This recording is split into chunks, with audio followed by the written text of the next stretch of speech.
We are extremely fortunate to have two very esteemed moderators this morning. I'd like to first welcome Essex Porter. He's the government and political reporter for KIRO.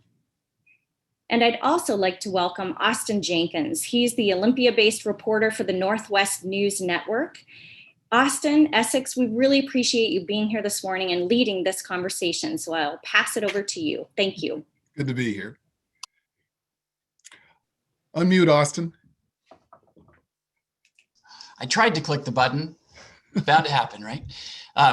Thank you, Whitney. It's great to be here. Great to be back with Essex. I don't know if by now this should be comfortable and usual to be meeting via Zoom, or still uncomfortable and kind of awkward, although I will tell you, I'm hoping in a year's time we're all back together.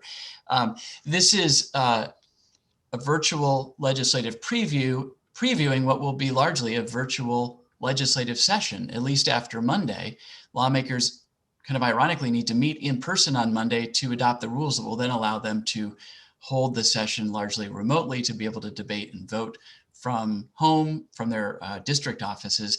This is a 105-day budget writing session, so it's a long session, and it will be historic and unusual in nature on many levels, and there are many pressing issues facing the state's legislature this year, not surprisingly. We are going to get right to it. I'm going to toss this over to my co-moderator, Essex, for panel introductions, and then we'll get the program going. Great to have panel with us this morning. That is at the top of the legislature. These are all leaders who will be guiding the legislature this year. We begin with Senate Majority Leader representing Washington's 3rd Legislative District, Senator Andy Billig out of Spokane. Senate Republican Leader representing Washington's 20th Legislative District near Centralia, Senator John Braun. Speaker of the House representing Washington's 27th District in Tacoma, Representative Laurie Jenkins. And the House Republican Leader representing Washington's 2nd Legislative District in Yelm, Representative J.T. Wilcox. So I have an opening question for all of you. J.T. Wilcox, I don't see that your audio's on. There you go. Opening question for all of you, but fairly quick answers. How are you going to make the legislature work virtually this year? And considering what happened in DC and Olympia on Wednesday, are you really going to have that meeting at the Capitol? Is it really safe to do so? Is the National Guard going to be called up to protect you? Speaker Jenkins, why don't you start with a brief answer, and then we'll go to Senator Braun. Thanks for the question, Essex. There's no way to answer that question briefly other than to say, yes, we are going to meet in person on Monday, and yes, we can meet remotely and successfully. I can certainly give you a lot more details about how we're doing that. I can say that nothing is going to be as it has been in prior sessions. The remote way that we meet will slow things down. There will certainly be technical issues, but actually yesterday we had a practice session, a remote session with probably 85 or so of our members present. I never have heard so many people speak on a license plate bill as we practiced, and most everybody was able to do it. So we continue to work and make sure that it'll work as well as it can. And then just with regard to safety, I'm very concerned about it. I think what we saw in Washington D.C. was heartbreaking and frustrating this week.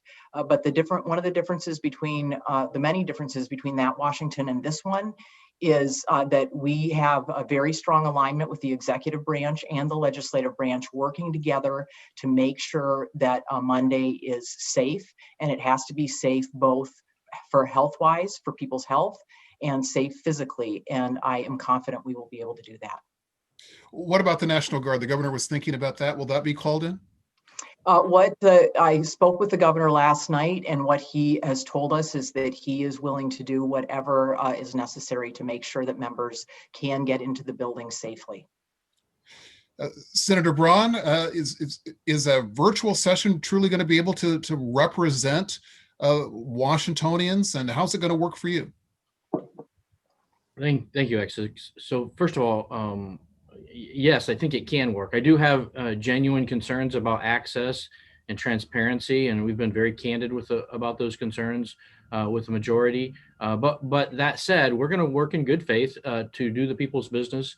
I'm comfortable that the State Patrol will do a good job of keeping things safe in Olympia, and that we have a responsibility to be first in Olympia, and then both in Olympia and virtually engaged solving the problems with the state of Washington as a result of the pandemic and many other challenges we face. So I think we have to be, in particular, I think there's a special responsibility for the minority to keep an eye out for transparency and access issues. And we'll be, where we think it's not right, we'll be very, very candid, very vocal that we need to make changes. And I think I'm hopeful that the majorities will be responsive to that and make sure that we're doing everything we can to make sure everyone in Washington that needs to express their concerns or support for anything we're thinking of passing have that opportunity. Senator Billig, what about transparency and access for everybody? Yeah, well, thank you. Glad to be here.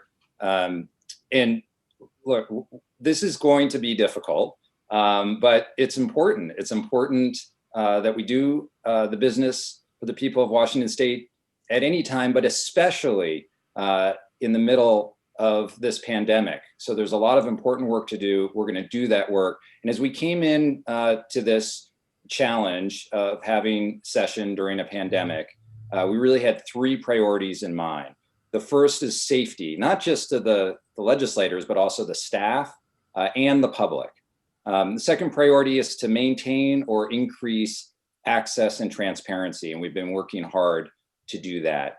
And then the third priority is to make sure that we can actually get the work done. We have to pass a responsible budget and have other legislative priorities to get passed. I'm confident that we are going to be able to do that work.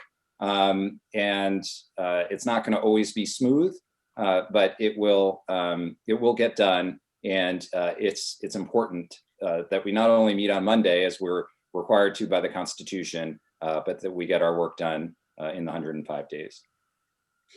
And Representative Wilcox, why couldn't the legislature meet someplace else than the Capitol, since the Capitol seems to be the focus of protests perhaps on Monday? Well, yesterday at the AP Forum, someone suggested, maybe it was Austin, that we meet on some farm and sit on the tailgates of our pickup. And I'd be all for that, maybe. But the truth is, the Constitution requires that we meet in Olympia to adopt rules that then will allow some different kinds of venues. And there's 147 people elected in the House and Senate. I don't know any of them that aren't pretty committed to doing their job. I was in a caucus call yesterday, 41 House Republicans, not one of them shirked the need to come to Olympia tomorrow. And, we have been there on some tumultuous days. One of the things that happens when you're elected is you find out you've got some great days and you get recognition, but you also have some days that are much harder. And we're all used to having hard days as well. And it's part of the responsibility, and you shouldn't run for office if you're not willing to be there for the days that are a little more stressful. And we're committed. And I think that we're going to have a safe day, and we're going to do our absolute best to represent the people. 140,000 people, are eligible to vote in our residents in each district. And it's our responsibility to stand up for them. And they don't expect us to shirk that in any way, and we're not gonna. All right, let's get to the substance of what you'll be doing in this session, Austin. So obviously COVID is going to be a through line throughout this session. I got a breaking news alert this morning that the U.S. lost 140,000 jobs in December. This is the first drop in employment, according to the New York Times, since April, as the economy began to backslide as the pandemic kind of picked up again and there were more restrictions placed on people, including here. We know that in Washington, unemployment claims are still 200% above what they were a year ago at this time. People are struggling and they need cash in their pockets, especially people who work in the service sector. What should the legislature do, especially in the early days of the session, to help put cash in people's pockets, help people get the emergency relief they so desperately need. And let's start with Senate Majority Leader Andy Billig. Well, thank you. I mean, that will be the focus of the session is COVID recovery, both the health aspects and economic recovery. In terms of what we can do, we do have federal money coming in from the most recent COVID relief bill. We're still getting the details and the rules associated with that money, but we need to pass an appropriation bill to start getting that money out as soon as we get the guidelines on what those things can be used for. And then also look how we can use state resources. The state has a balanced budget requirement, so we're not going to send direct checks to people. That's just not something that the state can do, like the federal government can do. But we have other ways. We can streamline things. We can help support those that are out of work. We can help support those that are in distress in terms of housing. We can help with utilities, and we can help with stimulus in sort of a broader way, things like the capital budget, and if we could pass a transportation infrastructure package.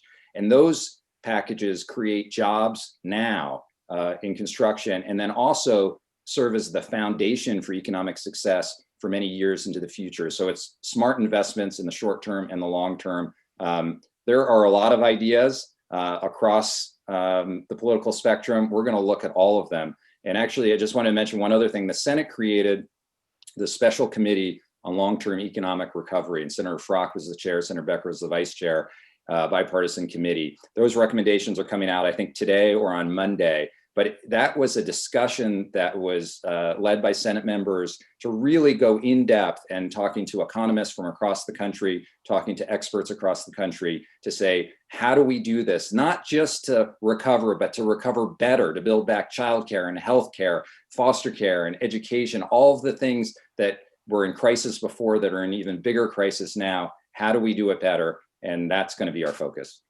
Representative Wilcox, how much alignment and agreement do you see between Democrats and Republicans on this sort of early action and early relief? Are you guys sort of headed on kind of parallel tracks and on the same page here, or are you wanting to do a bunch of different things than what the majority is looking at? Well, I think in terms of intentions, there's some broad areas of agreement.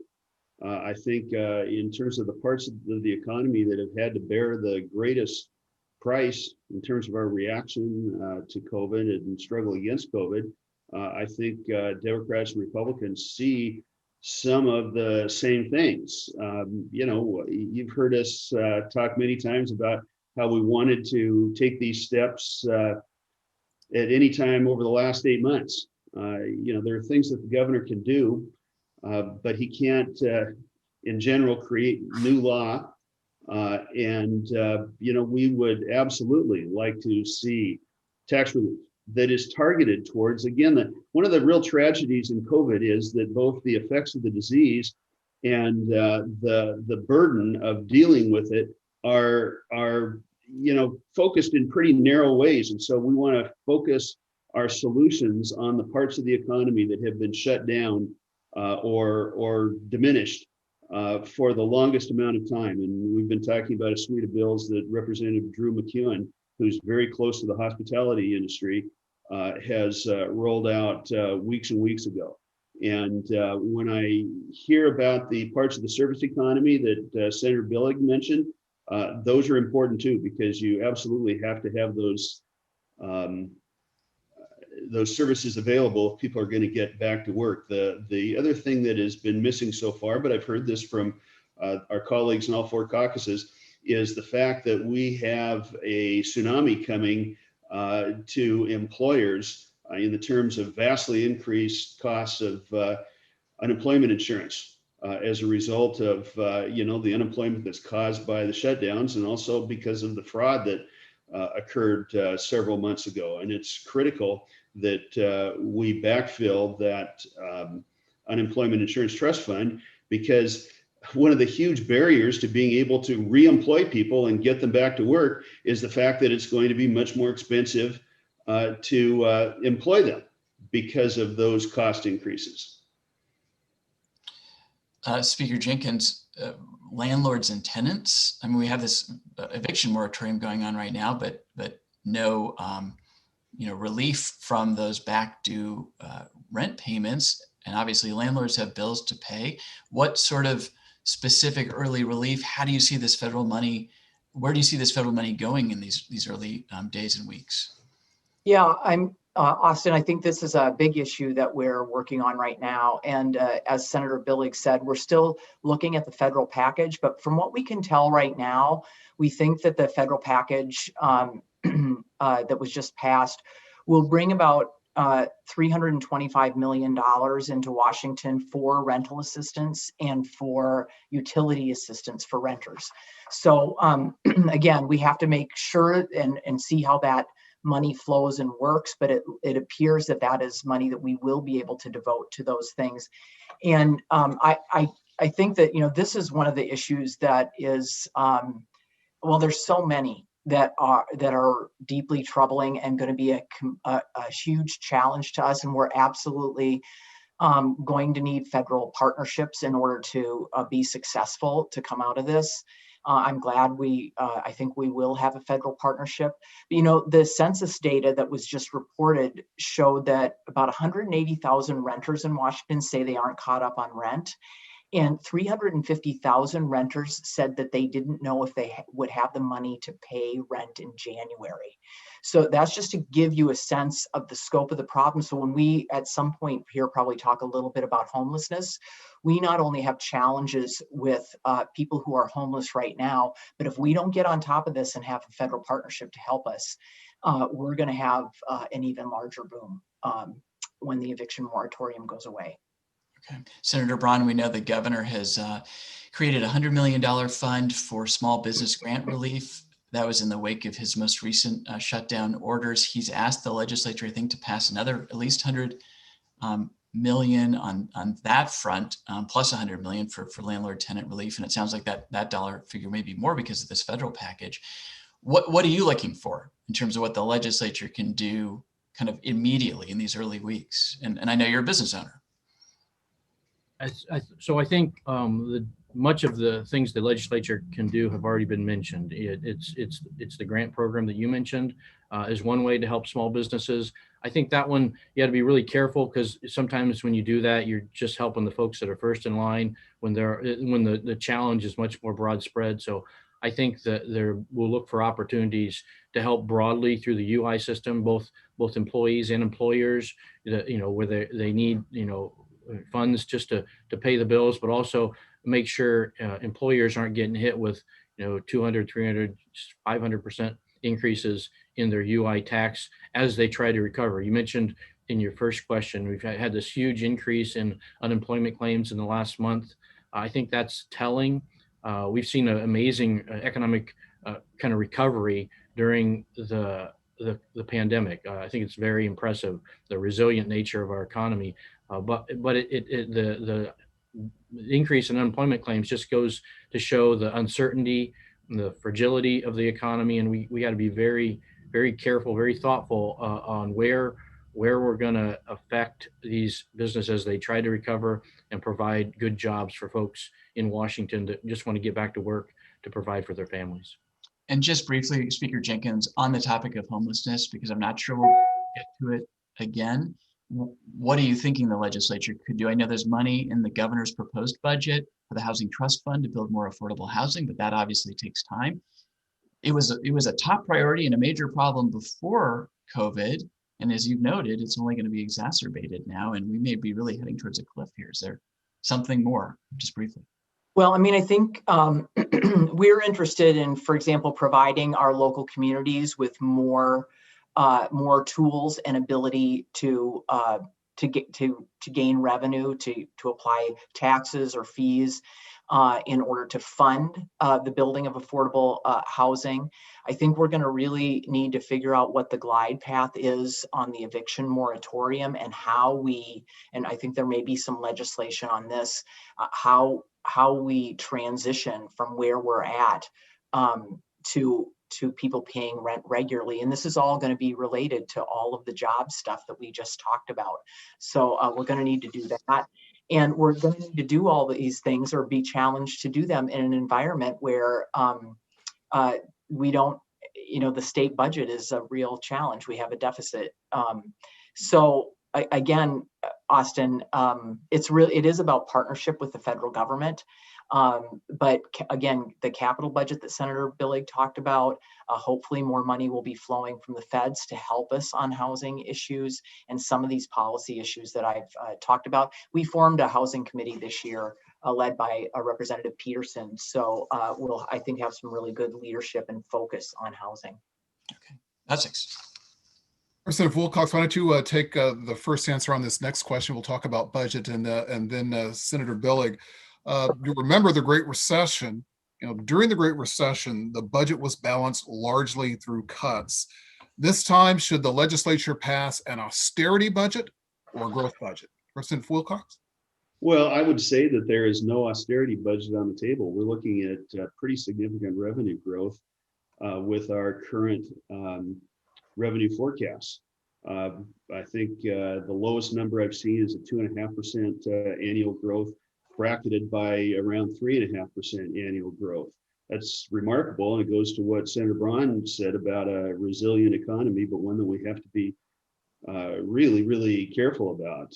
So there's not going to be the post Great Recession austerity budget, because the revenues at this point, and by the way, we also have significant federal dollars coming, as the speaker mentioned. So I think what our real concern has to be is we have a post-COVID economy that in the end is the way that we pay for everything that we want to do. And it makes sense to me to do the things that we need to do within the constraints of a still significantly growing revenue base, and grow the revenue base so that we will have both a strong economy in the future and the dollars that we need to provide the things that are necessary for the people of Washington. Senator Billig, an austerity budget or a growth budget? Well, we have a real life lesson from the last recession that austerity budgets actually slow the recovery and hurt quality of life. I think we're in a position, though, where we can look, we've been responsible the last few years. We've had balanced budgets, we've had reserves that we can work with, and we have opportunities for new investments. And that's what I think we have to look at, is say, how do we come out of this, that focus on recovery? How do we come out of this in a way that puts us on a trajectory for a long-term sustained recovery that works for everyone? And so, what I do, and I'm a business owner myself, I look at return on investment, and are there opportunities out there as a state that we can get a significant return on investment? And there are. When you look at high quality early learning, and we know that we get $9 back for every dollar we put in. Drug and alcohol counseling, we know we get $6 back for every dollar we put in. Extended foster care, $6 back for every dollar we put in. Why wouldn't we make those investments on behalf of the taxpayers? And by the way, we can help people at the same time, especially while they're going through this distressing crisis. We're all going through this distressing crisis, and people need real help. So I think we should be looking for how to make those smart investments that are going to return a dividend in quality of life and in long-term success and economic success for our state. We'll keep talking money here. Austin? Well, one of the questions from the audience is that the tax system in the state continues to be very regressive and impacts those who need the most help in times like these. What changes, the questioner asks, will the legislature be discussing this year to address these inequalities? And Senator Braun, I'd be interested in your perspective on you are the former lead budget writer for the State Senate Republican Caucus. You are now the newly elected leader. You are in business. You've thought a lot about this. What changes should be made to this tax structure that we have, this antiquated tax structure? Thank you, Austin. And I'd just take a moment, since Essex didn't give me the chance to respond to the last round of questions, to just state that our budget is in amazingly good shape, and better than certainly than I imagined. I think anyone imagined 6 or 8 months ago. We are essentially balanced with the revenue forecast and the caseload forecast over the next 4.5 years. If you take the savings that the governor included in his budget, it looks like we'll have a reserve, a 4-year reserve balance of over $1 billion beyond, and that's on top of significant growth in the underlying budget. we could not be more fortunate in the middle of a worldwide pandemic than we are. And I think we should use that reserves to make targeted investments, as Senator Billig mentioned, around the state. But I think we have to be really careful about what we do and how it will affect the state's economy. As I said earlier, this is an unclear future. There's more fragility in our economy than I think folks are recognizing. And I think it's a pretty tough time to say we ought to make tax reform. But if we are going to, I think we should be clear that we're not just going to collect more taxes. If somebody comes and says, hey, we got an idea that is revenue neutral to make our system more progressive, then I think that's a valid discussion. We should have that discussion. So far, I haven't seen any of that. I've seen only proposals that add billions of dollars to revenue collected in our states. And guess what? Adding more progressive taxes, but not getting rid of existing regressive taxes does very little for those in our economy that are struggling. And so I hope that if we're going to propose this, that it's looked at in a revenue neutral way. But I'd also say that it is not exactly clear to me that the folks that want to talk about the regressive nature of our tax system are really digging deep into the challenges. If you look at the report that many folks have cited, that we're the most regressive in the nature, the key drivers in that system are gas tax, our alcohol tax, our tax on cigarettes. It actually includes our B&O tax system as one of the regressive parts of our system, but no one's willing to talk about that and say, hey, should we be looking at these things? In particular, the gas tax that affects rural citizens even more than urban citizens because we drive further. So I'm open to that discussion, but so far it seems to be one-sided and really is aimed at growing state government. And I think if we're just going to collect more taxes from citizens of the state of Washington, we're gonna put them in worse shape, not better shape, and we're gonna damage the economy that has served us so well during this pandemic. Well, on this point, Speaker Jenkins, you've been an advocate for the capital gains tax. The governor is once again proposing a state capital gains tax on the wealthiest Washingtonians as part of his budget. But we just saw the new Crosscut Elway poll that's out this week that actually showed more support for what you might call a Seattle-style payroll tax. What's your thought on the need, the interest level on the part of majority Democrats in taxes, and what kind of tax? Well, I mean, I guess I would generally say about that, Austin, that I'm not willing to take anything off the table when we think about the investments that we need to help Washingtonians heal from this pandemic. So it is really about looking at what the needs are, how we can come out of this economic downturn, which is an understatement. I get the word downturn is a very large understatement, but how we can come out of this strong so that every Washingtonian can recover. So, I mean, I've never been surprised that the capital gains tax doesn't always pull that well. It's because virtually no one in Washington State pays it, so they don't understand what it is. And we can certainly look at a corporate compensation tax. All those things are important to look at. But I do just want to comment on something that Senator Braun mentioned, that no one is really looking at our tax structure deeply. We actually have a tax structure work group that has been meeting, has met regularly over the interim. It's met on a bipartisan, bicameral basis in the House side. Representative Noel Frame, the current chair of our finance committee, is leading on that. The stakeholders around the table are as broad and diverse as you could imagine. And everything that they are doing is looking deeply at our tax structure to see how we can transform it from the most regressive in the nation to something that is fair and predictable and sustainable and will help us grow. So those are the things that I'm looking at. There's no point in passing revenue just for the purpose of passing it. It's all about what are the services that Washingtonians expect from us and deserve, and then making sure that we can figure out a way to deliver them. Just a note of housekeeping. You are welcome to submit questions in the Q&A box. We'll try to get to as many of them as possible. And I also want to note that we are going to have a bonus segment on public safety coming up in just a few minutes here. But Essex, I'm going to send it back to you. Madam Speaker, next question begins with you. You know, you've outlined 4 priority areas for your caucus. One of those priority areas is climate change. In this pandemic, why does it make sense to have climate change as a top priority? I think a couple of reasons. One, climate change is the most existential threat to the human race of anything. More, maybe not as urgent in the moment, although it is very urgent in the moment, but not the same as COVID, but it threatens us in the same way. Second reason, actually, Essex, and it's, I'm a public health person, it's where I work.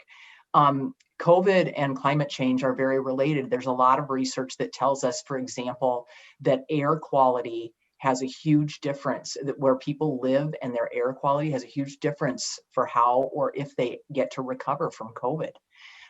So these things are connected. We probably have particular opportunities this year to do things on climate change. And this is something that we have to do because we have to look both short-term and long-term. I would just note that the other thing I told my caucus was that they should see whether or not the bill that they were proposing was both urgent and important. Climate change legislation is both. Representative Wilcox, is climate change truly a top priority? We've got this recession, we've got this pandemic. What do you think? Well, I saw a cross-cut poll too, and that doesn't seem to be what most of the people in Washington are feeling right now. I would say that in Olympia, there has been some surprising collaboration over the time that I've been there. We had some pretty creative people that were part of the House Environment Committee. At the top of it, in fact, Representative Fitzgibbon is, I think, one of the most flexible deal-making politicians in the House Democratic Caucus. And I think everybody knows that Representative Richard DeBolt, who unfortunately is retiring now, is as creative and in many ways open-minded as you can get. And over time, when it was something that was both affordable and had a big bang for the buck, we have done some things that actually made a big difference in terms of the tons of carbon that was prevented. And when it is very effective and it is something that is compatible with the economy, I think we've gotten together quite a few times. The challenge comes, and actually, when you look at the fact that the majority has not advanced much of the governor's agenda over 8 years, you'll see that Republicans and a lot of Democrats agree that when the difference is symbolic, or is really, really inefficient, there's a majority for not passing those bills. Austin? Let's just in terms of getting to as many topics as we can and using our time as best we can, I want to switch to the issue of equity, inclusion, and ask, I'll start with you, Senator Billig, the question, how will this legislature, which will probably be the most diverse legislature in state history, honor and meet this moment of racial reckoning that we're facing in our country and in our state? Well, Austin, as our legislature gets more diverse, it gets better. I mean, I've seen it in our caucus over the last few years. We have one of the most diverse leadership teams, certainly in state history, and maybe throughout the country. We have our caucuses become more diverse. And I just see it. I see it on the Senate floor. I see it when we're in these caucus meetings. Having a broader perspective, hearing more voices, representing more people throughout the state, it makes us better. We stop and think about things differently. And you see that. You see that in the types of legislation that comes out. You see that in our approach. Some specific things for this session. Internally, we have developed a racial equity tool that we'll be using, our chairs will be using, our members will be using, our budget team will be using as we consider legislation and budget items. And then we're also going to have a lot of policy areas that are focused on racial justice and police accountability and criminal justice and education. And this is not something we're going to solve in 1 year, but we have a spotlight and a momentum now in our state and in our country on racial justice, and we need to take that and advance and make our state more just. We got a lot of work to do, but we're gonna make progress this year. Senator Braun, when you were elected leader a few weeks ago, in your statement, you talked about equity, diversity, inclusiveness. How do you envision this? How do you see Republicans leaning into this moment? Thank you, Austin. Yeah, I actually agree with Senator Billig on this. I think more diversity, more viewpoints in the legislative process is valuable and helpful.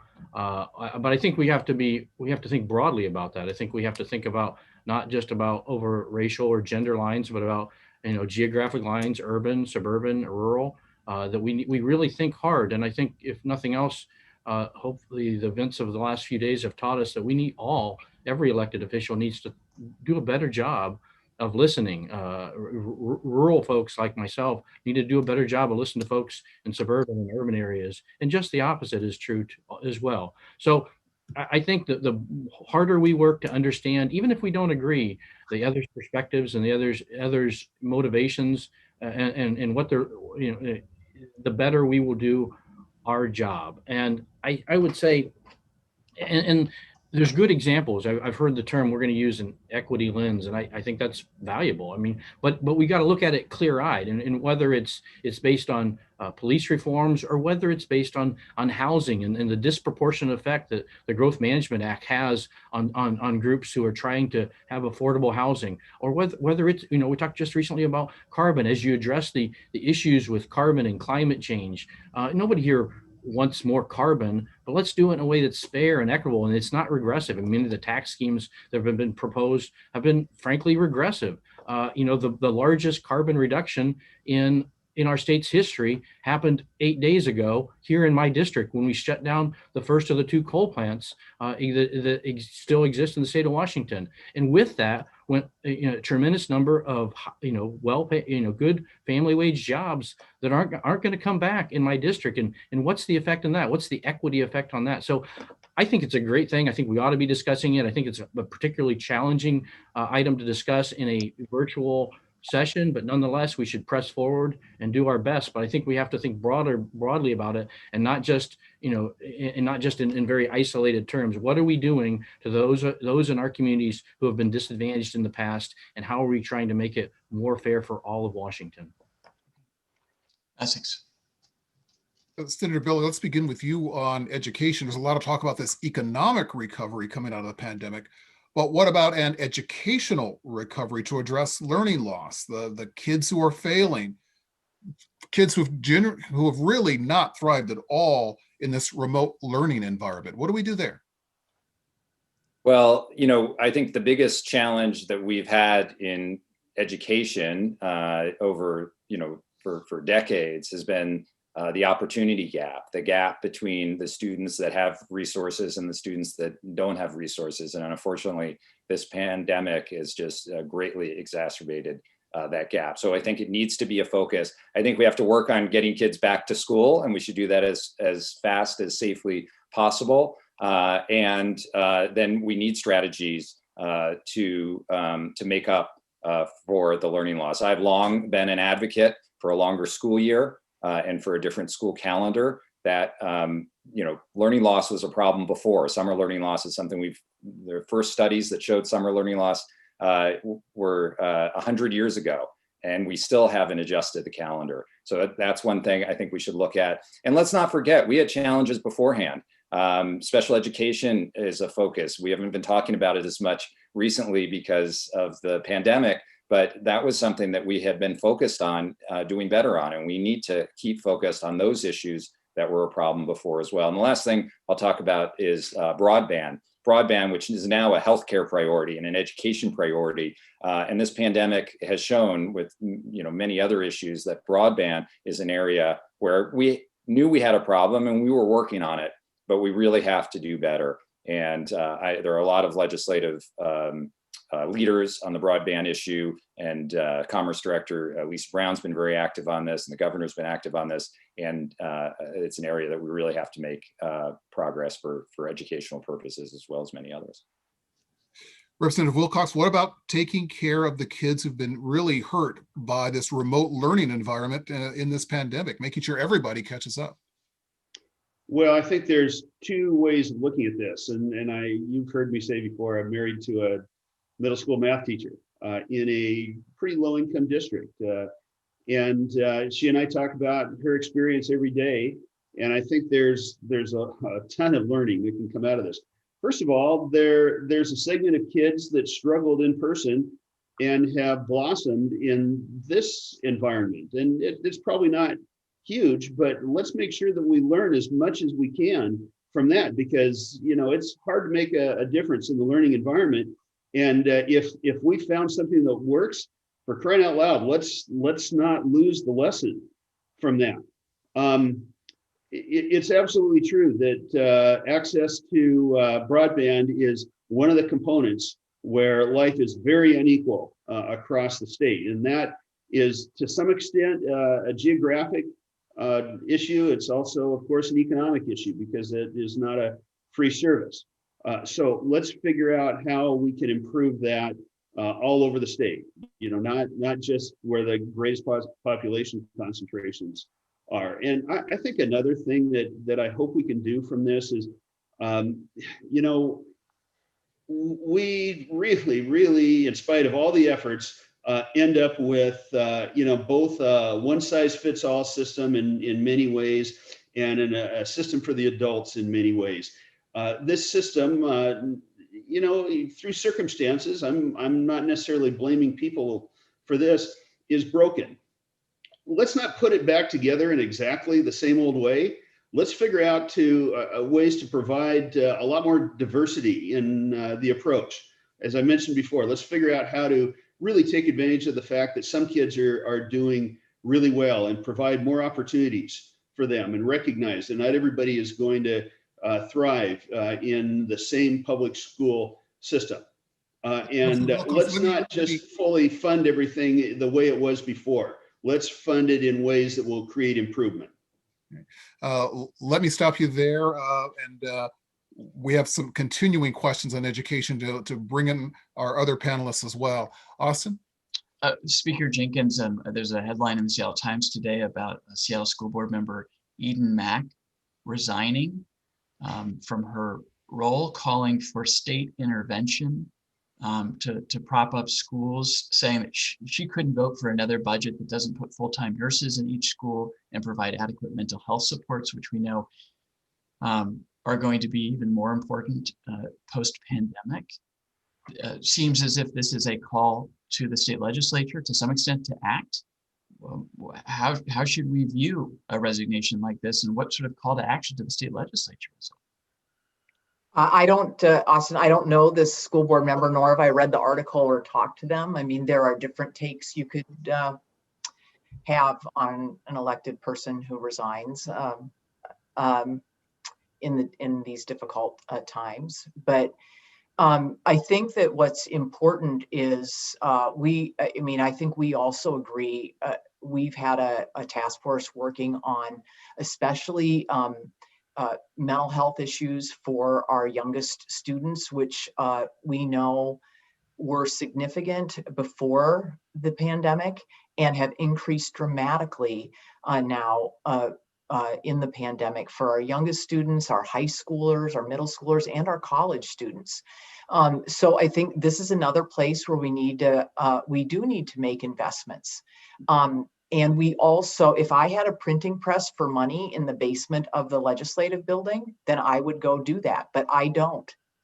And so we have to think with creativity, with compassion, with a long-term approach, and figuring out ways to partner so that we can do these sorts of things. We did make some investments in our last budget on school nurses, but when you have 200 and almost 300 different school districts in the state of Washington and 1 million students, every investment that you make in education, there isn't an inexpensive one. So figuring out what you can do first, second, and third is really important. And I think we share that commitment with school districts. Okay. Essex, I'm going to send it back to you. Let me ask a question that comes from our audience, and this is from Stephanie Pure in our audience. 6 Black women have been elected to the Washington State Legislature. That triples the representative in a state house that continues to be, despite Madam Speaker, led predominantly by white male lawmakers. What is planned to help support the agendas of those members and others to help dismantle the systems that support structural racism? Madam Speaker, you go first. Thanks for asking me that, and thanks for the question. Thank you, Essex. You saw my smile. I am very excited because we actually have a Black Members Caucus in the legislature that is leading. And you're going to hear from one of those members, Jesse Johnson, next on our police accountability issues. But I think a couple of things that are important is earlier in the question on equity and inclusion, it is important to include people at the table, and that changes our decisions when we do that. And it's very important to do, but we also have to recognize that the table that's been created has actually been created to exclude many people of color, and me as a lesbian and women generally. And so we have to not just try to include people at the same table. It's incumbent upon us to figure out how to change that table and to have people with lived experience, all of the Black members who are joining us and who are returning in the House, and our members of color, getting feedback from their lived experience about what their experiences are around the way that we operate as a legislature, and then taking their lived experience and altering the way that we do things. Because this needs to not just be about including somebody at a table that's historically always been exclusionary to them. It's about a sense of belonging for every single person and every voice, so that everyone can have an impact on policy. So that's what I convened this year, Speakers Equity Council, and that's what I have asked them to help me do in terms of our internal operations. But you're going to hear from Jesse Johnson a little bit later about our leadership group on police accountability, which is really led by our Black Members Caucus and our Members of Color Caucus. And I am following them in terms of their recommendations because it's their lived experience that has a huge impact on the way in which we should look at these things. Senator Braun? Thank you, Essex. I think it's great. I think the more diversity, as I said earlier, we have in the legislature across all 4 caucuses, the better off we are as a legislature, and the better we serve the state. We had a couple terrific candidates, Black men that ran for seats that would have been in our caucus. Disappointingly, they didn't win, but we work. I think all the caucuses work to provide representation that mirrors the population of the state of Washington. And I agree with the speaker's comments. That's by itself is not enough. We have to look for ways to make sure we're including folks of a variety of points of view and respect their points of view. And I don't think those points of view are isolated to just our differences in gender or race. I think there are lots of differences there, and we should be open and willing. As I said, I think earlier, I mean, there's a lot of discontent and maybe even despair in our state and our country right now. And I think it should motivate each of us as we show up to do the people's business every day to think about how folks that we may not agree with or we may not have the same viewpoint as, how do they arrive at that viewpoint? What's their understanding? And the better we work to understand that, the better we're going to be able to deliver real results for the state of Washington and serve, as I said before, serve all of Washington. Thank you.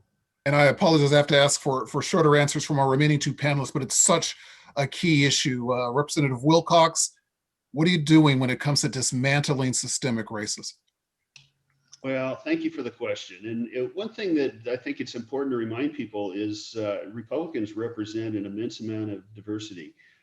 Almost all the tribal communities in Washington are in districts that are represented by Republicans. And we're very aware of the responsibility that we have to represent those tribal communities. At the same time, Central Washington is among the most diverse parts of our state, and we take the responsibility to represent the Hispanic community very seriously. And I have done everything that I can to put Alex Ibarra among the most talented fairly new representatives that we have in positions that are going to be very impactful, including for the coming session. He's going to be ranking member on education, and I've told him, and he's got a strong education background, by the way. Your job is not to do the status quo. It is to shake things up and be a voice for your community.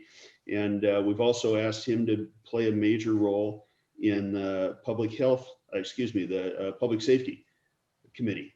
Let me cut you off there so we have time to hear from Senator Billig. Please, Senator Billig, go ahead. Good. Well, thank you. And I in my a couple of answers ago talked about our leadership team and how our caucus is more diverse, and an equity tool that we're going to use, and how that diverse caucus has really made us better. So I'll just go a little bit different tangent. I wanted to talk about the Redistricting Commission. So far, 2 of the commissioners have been appointed by the Senate Democrats and the House Democrats. Both are historic appointments from a diversity standpoint. I appointed Brady Walkinshaw, who will be the first Latino to serve as a redistricting commissioner, and Speaker Jenkins appointed April Sims, who will be the first Black redistricting commissioner. And redistricting is vital to the foundation of our democracy and to fair and free elections, and having those diverse voices on the Redistricting Commission, while historically important, is also important in terms of the outreach and the perspective that they're going to bring. And I think that is one of the ways that we are making progress in our state. Austin? So many issues, so little time, but we want to thank you, the panelists, for a really robust and important discussion this morning. Senator Billig, thank you for being here. Thank you so much. I'm glad to be here. Senator Braun, thank you. Thank you very much. It's a pleasure joining you this morning. Speaker Jenkins, thank you. Thank you, Austin. And I do want to encourage everyone to reach out to your legislators, schedule meetings if you want to talk with them about legislation. There'll be meetings pretty much like this, but please do that. You will have access to your legislators this session. And Representative Wilcox. Well, thank you very much. And I'm looking forward to getting back to Seattle as soon as I can. And you can testify in public hearings online via Zoom. Okay, Essex, thank you again to the panel, and Essex to introduce our second panel. Yes, our second section has a very special focus on police and public safety in light of the events of this past year. We are pleased to welcome the Vice Chair of the House Public Safety Committee, representing Washington's 30th Legislative District, Representative Jesse Johnson, and House Republican Vice-Caucus Chair representing Washington's 14th District, Representative Gina Mosbrucker. Thank you both for agreeing to be with us here today. Let me start with a basic question that I think people are really going to be looking for as we go through this session. You know, when this session is done, what accomplishments are you going to be able to show folks like the family of Manuel Ellis and other families who've lost loved ones at the hands of police, that their deaths were not in vain? Representative Johnson, would you please start? Well, thank you so much, Essex. I want to begin by saying I believe that the vast majority of our law enforcement officers do their jobs with honor and with respect to the profession.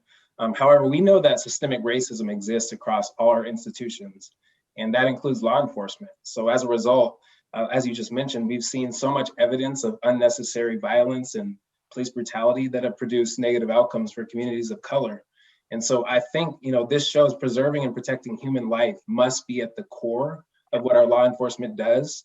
So I'm hoping that at the end of the session, we will have new standards in place around police tactics and conduct, use of force, duty to intervene, how we strengthen our accountability measures, and broadening public access to information. Policies that hold law enforcement responsible for effectively delivering public safety services and treating everyone fairly and justly. So I think that we'll get justice through the policies that we create. Representative Mosbrucker. Well, thank you very much. It's an honor to be here today, and thank you for your leadership in this program. I think that, we agree. We want to make sure that we find justice, and our heart goes out to each one of those families. Absolutely. There's bad officers, just like there is in other professions, and they should be held accountable to the full extent of the law.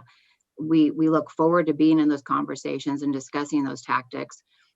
And maybe if we're removing some of those tactics, adding other tactics in to make sure that we can keep our homes, our communities, and our kids safe in schools.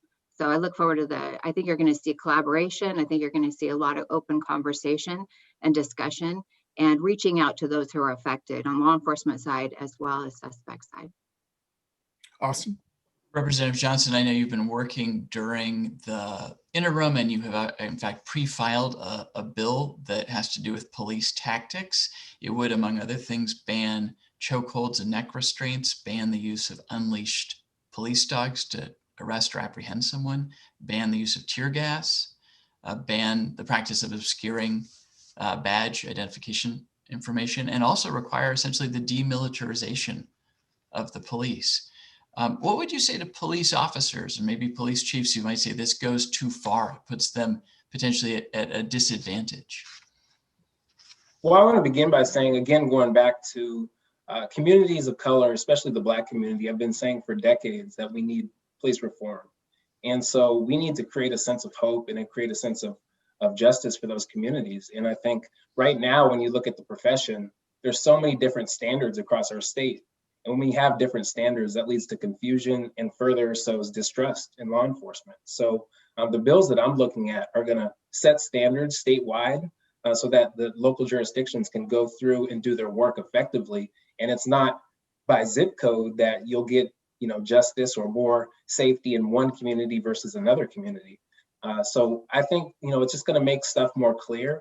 I also think when you look at police tactics, a lot of these policies are already standard practices. My own city just banned chokeholds and neck restraints last year. The majority of major police departments in this state have already banned that. So I think that we need to uphold the value of what local communities and their communities reflect, but also, again, preserving and protecting human life at all costs. So the bills that we're looking at will provide a wide array of tactics and equipment for police to do their jobs, but also remove the ones that are producing negative outcomes in community. Mm-hmm. Representative Mosbrucker, does this go too far from your perspective? Or what can you agree with here and what perhaps do you disagree with here? Well, I think that there's, sure, thank you for the question. I think we have to remember that there's few professions out there where you're absolutely putting your life on the line every single day, and that you're making split decisions. So we have to take that into consideration. I appreciate Jesse's bill as well as the many other pieces of legislation. I'm very excited about the opportunity for remote testimony. I think that's where we're going to get the answers to the questions, is whether this is too far or this is not far enough. And those are things that the remote testimony in the House side is something we've been fighting for as Republicans for many, many years. So just engaging in those conversations is going to give us the answer to that. I've done work on the missing women and untested rape test kits. And to be honest, the answers always come down to the survivors or people who are actually affected. So having those conversations, legislators don't know. It's our job to listen and learn as much as possible. I think that just remembering that there's so many great things that law enforcement do every single day. When you and I are running away from danger, remember they're the ones running in, and we have to keep them and civilians nearby as safe as well. Representative Johnson, just a brief follow-up here. Can you just, when you talk about banning chokeholds and neck restraints, what exactly are we talking about and what might still be allowed in terms of those kinds of restraints? And then in an era of mass shootings, don't police need some military-grade equipment? Yeah, I think the deaths of George Floyd and Manuel Ellis in Tacoma here locally have made it clear that chokeholds and neck restraints are dangerous and deadly. And so I think that also in conversations with law enforcement, I had a great conversation with WASPIC, with Fraternal Order of Police, and they're not trained on these alternatives across the board. The majority of police are not trained on how to use a proper LVNR neck restraint hold. And so I think that we need to remove anything that every officer is not getting in terms of training. And just to be clear, I mean, I don't want to get too into the details, but that hold is what? The lateral vascular neck restraint hold LVNR is a hold that is an alternative to a quote unquote chokehold. And some officers are trained on it and some are not. It's not a standard procedure with our Criminal Justice Training Commission though. Okay, I think it's also called the Kansas City model or the Kansas Yeah, City. Yeah, exactly. And then on militarization, I mean, we do have mass casualty incidents. Don't they Yeah. do that equipment? Mm-hmm. And I think, with that, really what we are looking at, we have a list of military surplus equipment that can be used. So protective gear for officers, camouflage equipment, making sure that they still have, the pepper spray, the different equipment that they need to do their job. But some of the military equipment has just gone too far. And I think the way that our officers show up in community is super important. And so just as we're protecting our officers, we need to protect our community as well. And when you have access to drones and to armed rifles and machine guns, I think that creates a little bit too much of a military type dominant culture in our policing agencies that we cannot have, because it just creates further distress. It also makes it seem like our community are criminals. And so I think we need to make sure we have safety, but also make sure that there's more trust in community as well. Essex. Right now, the need for collective bargaining over police accountability measures is seen as an impediment to progress. Would you push to eliminate the necessity to bargain accountability in police union contracts? Representative Mosbrucker, why don't you take that first? Well, I think that unions play an important role, and I think that it's important to protect the officers as well as the civilians. I do think that it's an issue that we have to make sure that we're respectful of and that it's done equitably across union and non-union. I think that it should be discussed at this time. Yeah, but it doesn't sound like you're ready to say, look, accountability just is out of the collective bargaining contracts because the citizens need accountability. It shouldn't be bargained. Well, I think accountability should always be part of the conversation, no matter what the profession is. Representative Johnson, your thoughts? Accountability has to be part of the question. We can't have any progress without accountability. And if you haven't noticed, accountability is a problem in our state. And if you haven't noticed, you haven't been paying attention, because we have so many departments that have received public complaints, officers that are still on departments that have multiple. There was an officer in Auburn with 13 public complaints before charges were actually filed against him. And so I think we need to make sure that we're looking at accountability measures like use of force standard and like having a statewide board that investigates, because we can't leave it up to law enforcement to police law enforcement. We have to have community involved as well. But should accountability be bargained in the collective bargaining contracts so that if a city wants to increase accountability, first they have to get the agreement of the police union? Should that be a bargaining thing? I mean, I think that labor, we're going to have to work with labor on that. I wouldn't say that we need that right now, but I think in negotiations, there should be some level of accountability bargained. But I think that the threshold for that needs to be a compromise, and we need to work with labor on that. So I know that our team is committed to doing that. Austin? I would just add the accountability builds the trust and the respect that we need between our law enforcement and our communities. So anytime that we can be transparent, which is a priority for both sides, it's really critical to get to answers on how Washington can do a better job.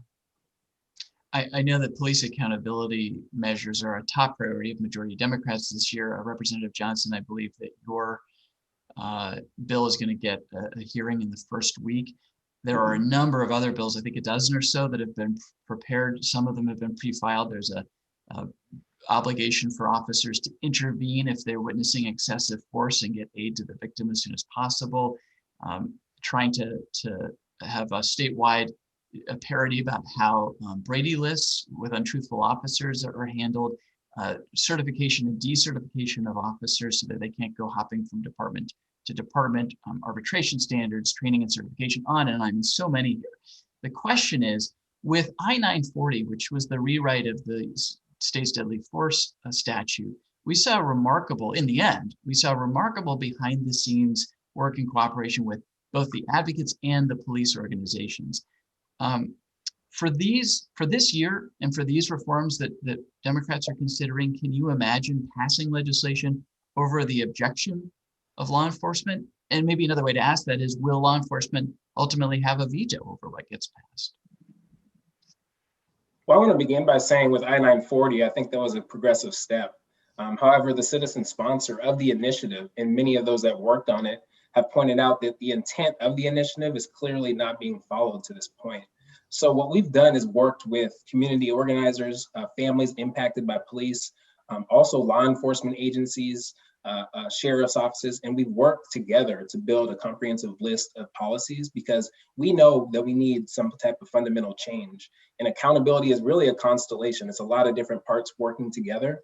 And I think a lot of these bills will work together to further clarify the standard around use of force, de-escalation tactics, and making sure that we have accountability throughout the process when there's an investigation and a prosecution.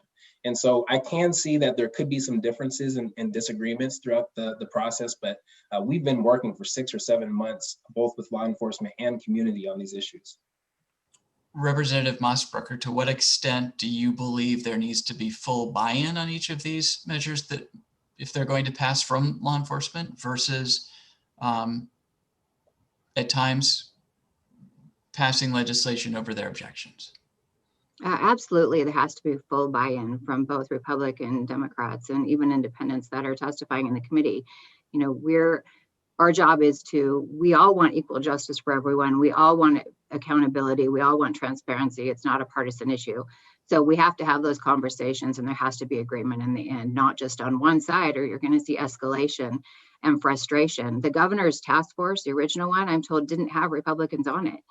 You know, why wouldn't we do that? We need to be included in all these conversations. We're very grateful to be going back to session on Monday, despite possible security challenges, because we've been left out of the conversation and many conversations that are critical to the Washingtonians that we all serve.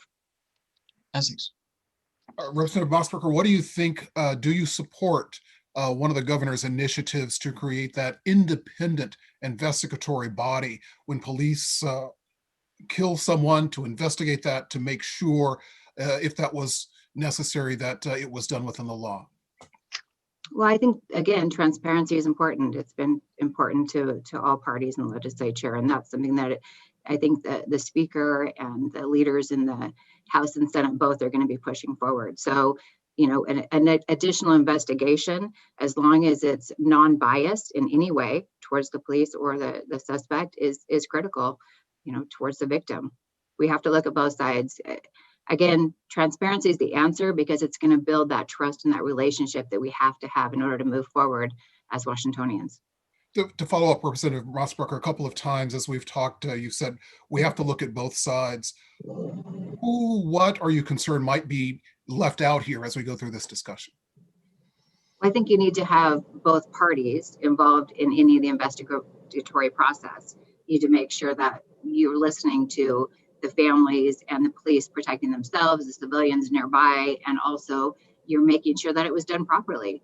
You know, that the officers weren't out of line, and if they were, they should be accountable to the full extent of the law.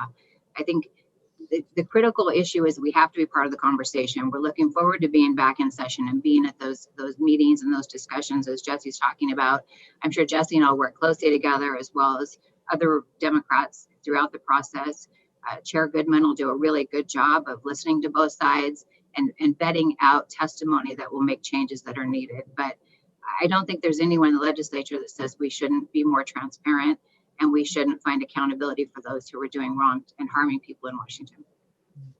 Representative Johnson, what are you seeing now in terms of support for this idea of a statewide investigative body when police kill someone? I'm seeing broad support for it. I know that there may be differences in the means to that end, but I think it's not really about partisanship. I think there's support on both sides, as Representative Mosbrucker alluded to make sure that accountability is the #1 priority in preserving and protecting human life, which I said is the #1 priority for our law enforcement. And I think also, you know, as we're looking at this, we have to remember that the condition of truth is to allow suffering to speak. Those that have been impacted by police violence, they need to be the ones heard in this process more than anyone else. And also law enforcement as well. But when we look at it, if our system is too choked up by complacency and contempt, that it doesn't allow for authentic reform, then we're in even more trouble than we know. So I think that we need fundamental change. I think we all know that. It's just how we get there.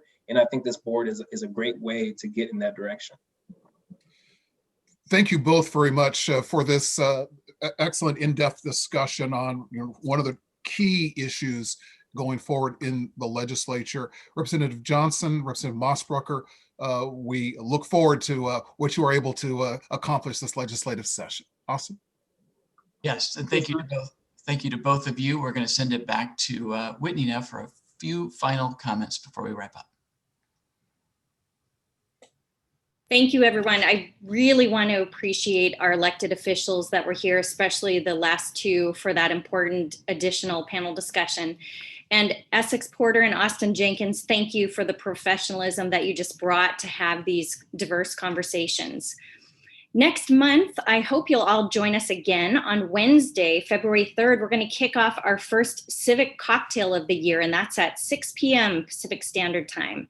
And we're trying something new. We're going to have one segment that's focused on one topic, and it's still under wraps, but I can tell you it's going to be a very compelling discussion. So we hope that you'll join us, and details will be available soon. As I wrap up, I just have one favor to ask. A short survey is going to pop up in your web browser when you leave this program, and this is your chance to give us your ideas, your feedback, follow up on those questions that you asked today. It helps us tremendously as we plan out this next year of programs. So please take a minute to give us your feedback. And most important, thanks of all, I have such a fantastic team, the Seattle CityClub staff. They're all behind the scenes. They were working so hard on this program. So thanks to you, Amanda, Casey, Alex, Jeff, Cam, and Christina. I couldn't do my job without you. Finally, on behalf of Seattle CityClub, I want to thank each and every one of you for spending your morning with us, and appreciate those of you that are making financial gifts to help us continue this type of programming. Have a wonderful start to your day and a terrific weekend. Thanks, everyone, very much. Bye-bye.